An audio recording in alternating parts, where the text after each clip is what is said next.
I'm back here with Cherie Hughes, who is going to graduate in December with her Bachelor of Arts degree with an emphasis in art education.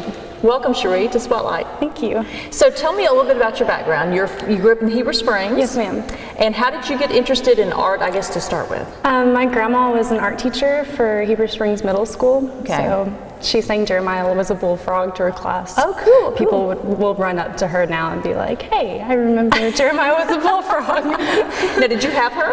Yes, I did. Okay, so how was that, being a student of your grandmother's? It was kind of hard. I bet. got made fun of because she didn't want to, she would call me Cherie, like baby me, in front of everybody. And I would get like awards for my artwork and people would think it was because I was my grandma's granddaughter. But you really inherited some talent, it looks like, and some appreciation for art. Yeah. Okay, very good, very good. So tell us about how did you come here as an art education? I mean, have you always wanted to be an art teacher? Pretty much since I graduated high school. At first, I went to ASU Heber, and then I transferred over to UCA. After 2 years? Yes, ma'am. Okay. And I tutored college algebra for the time I was there. So I kind of wanted to do math. And then I found out that math and science goes hand in hand, and I was like, oh, I don't want any of that. And so art was a hobby. I was actually taking some art classes like on the side Just whenever for I was fun. going there. And it grew on me. So you didn't really, I mean, art's just always been a part of your life. Right. I think that's a great combination for a teacher to have. So. I think it is too. So do you have a job? What's the job search like graduating at midterm? Oh gosh, well, I actually sit with an old lady right now, but I was doing some art tutoring for, it was a counseling association, and it was for students with ADD, ADHD to kind of calm them down. I did that all of last summer, so that was pretty interesting. And did you find that worked? Yeah. Talk about that just for a minute before we see your art. Well, the kids, you would never like guess that they had ADD or ADHD whenever you sat them down and got them. Sometimes they weren't interested in the lesson and they would be all over the place, like under the tables, on top of the tables. They go to the bathroom every 2 minutes, you know. But whenever they did like the lesson, they just sit there and be quiet, like for 2 hours. Amazing. Yeah. What kinds of art? What kinds of projects did you give them? Well, we did a collage, each person did like a section of a whole picture, and then we put it together. Oh, how interesting. And then they loved like working with toilet paper rolls. So I did a lesson on like we made race cars out of toilet paper rolls. That's a good lesson. That's good. Anything that I could find with toilet paper rolls, they loved it. So do you want to teach middle schoolers or? Middle or high school would be great. Okay, very good. And so I guess you'll look for a teaching job in the fall. Yes, ma'am. Okay. Graduating midterm is not necessarily a good thing for a teacher. Right. Okay, so this is the senior show, and you've known about this for a couple of years since you've been here. How long is the preparation? Oh my gosh, I've been doing these for probably since the beginning of last fall semester. So that's whenever I started Aiming for them. this? No, not aiming for anything really. I knew that this was coming up and I was lost. I didn't know what I was going to do. I didn't have anything that really interested me I love drawing, but I didn't have any subject matter that I was dabbling in at the time. And then I took Drawing 4 with Jennifer Rosbert, and that's whenever I just kind of found this. And she basically told me to bring something that I would like to get more into to class, and we would talk about it.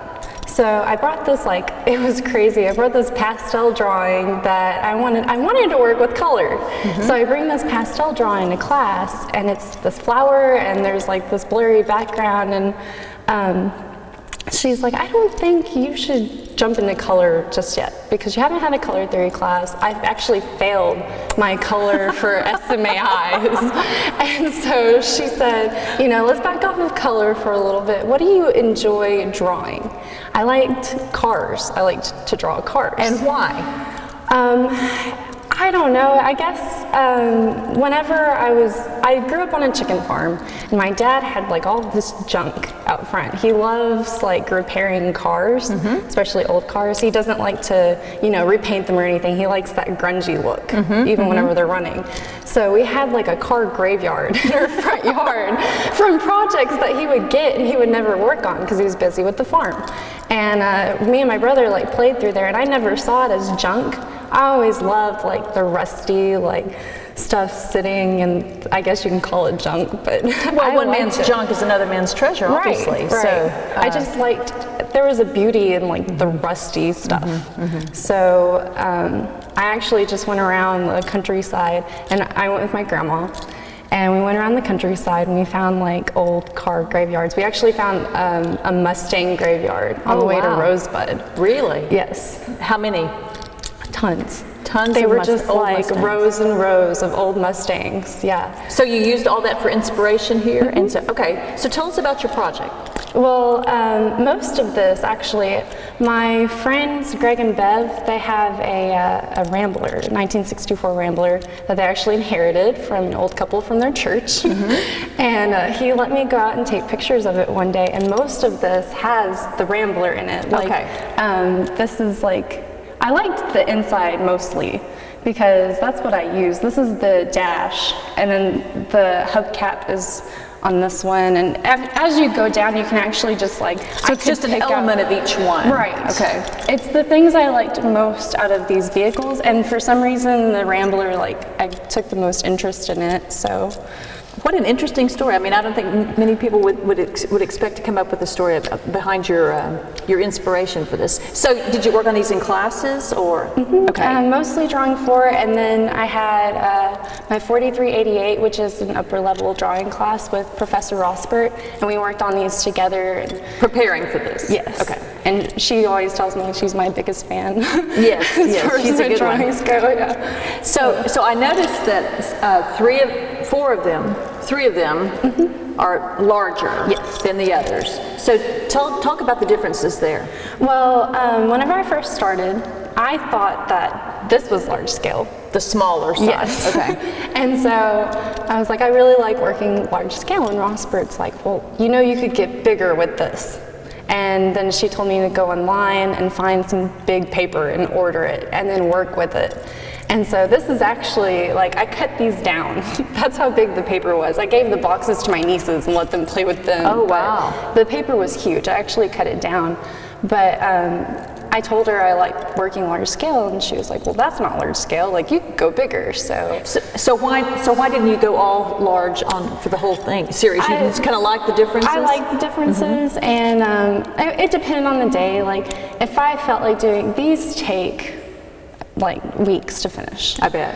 And sometimes I just didn't have the energy to put into making, like, I would try to make a whole, like, put things together to make them work on a large piece of paper, but sometimes it just didn't flow, so I'd get my smaller paper out and, And you told me that you redid one. I did. This is the one that you redid? I redid this one large scale. It was originally on the smaller scale. But I had to make my own portfolio because they were so large. So I made a portfolio. Greg actually helped me with it, the guy who owns the Rambler. But I had one that was smaller, and I had it before I made the portfolio, and it got all bunged up, and I spilled some coffee on it, and there was just no fixing it. So I went to Professor Rosbert, and I was like, what do you think I should do with this? I really want it in the show, but it's kind of gross. And she said, well, artists remake their artwork all the time. They copy it, and sometimes the copy turns out better than the original. And so I really think that this one, as far as this one goes, the copy did turn out better. Great. Okay, so tell me about the process of getting picked to be in the show, because I understand that there are some people who try to get in who don't get picked to get in, and they don't graduate when they intend. So tell me about that. Well, that's really scary. I bet. The thought of not graduating. But I actually was going to do my senior show last semester, and I kind of stepped down myself. I didn't go in front of there's a panel that you go in front of. Faculty. Yes. And you know, some people from the panel are very sweet and others are intimidating, but they're sweet. Like Professor Massey, he's one of the most intimidating teachers. He was on my panel, but he is just the sweetest guy out of like that, you know. But he'll tell you like it is. So does everybody have a different panel? You choose your panel? Or? You don't, you can, I guess. It's like first come, first serve. Okay. There's a list. And I'm not enrolled in classes right now, so I'm doing this and then I'm taking like an online class right now until an internship starts. But I kind of got like last from the pick, you know, everyone had already gotten theirs in class, so I chose mine in an email. And it was Dr. Custer, Professor Massey, and one of the graphic design teachers that I've never taken a graphic design class. So Rosbert was not on your panel? She was not. Oh, okay. So what do you do? Do you come in and present your work and your ideas? You present your work, and you basically, you know, it's professional. You have to dress professionally, and you introduce yourself, even though they probably already know you. And you introduce yourself, and then you give them your artist statement, and they ask you questions. And they're more complex than you'd expect. Like what? Well, Professor Massey asked me why, for example, my matting on the largest ones is a different color than the smaller ones, and if I don't point it out, you don't really notice. That's true. But that was really a thing with size, because the matting that was this color, they didn't have it. I didn't tell them that. You never say, well, you know, I went to the framing shop and they didn't have this size and this color. You never say that. So I had to come up with like pretty much, you know, a justification. Right, for why they were different colors. And you obviously passed. I did. Passed. Okay. So that, I wasn't expecting that. That was like... But it's good experience for when you get out, and you'll continue, I'm sure, to make art even I if hope you're... so. Yeah. Okay. I've done some field work with art teachers, and most of them say, well, I don't make, you know, very much artwork anymore. I'm so busy with school. But I think that it's still rewarding. Making artwork's rewarding, but watching your kids make artwork, that's rewarding too. But I think that's part of being a good teacher too. You can show them what you've made as well. I think that's good. Well, Cherie, it looks wonderful, and these pieces are for sale. So if anybody can come into the gallery and see them and ask for the price. Right. And have you sold artwork before? I have. Whenever I worked in a coffee shop for a while, Jitterbug, it's downtown Heber, but I actually painted a painting of Jitterbug, and I sold that, and I sold a couple other things that I hung in there. So now I understand that the prices are negotiable, except for family. Family will pay full price. Yes. Except for the few cousins I have that are down and out, you know, I'll negotiate. Cherie, your stuff is wonderful. Congratulations. Thank you. And keep in touch. Thank you.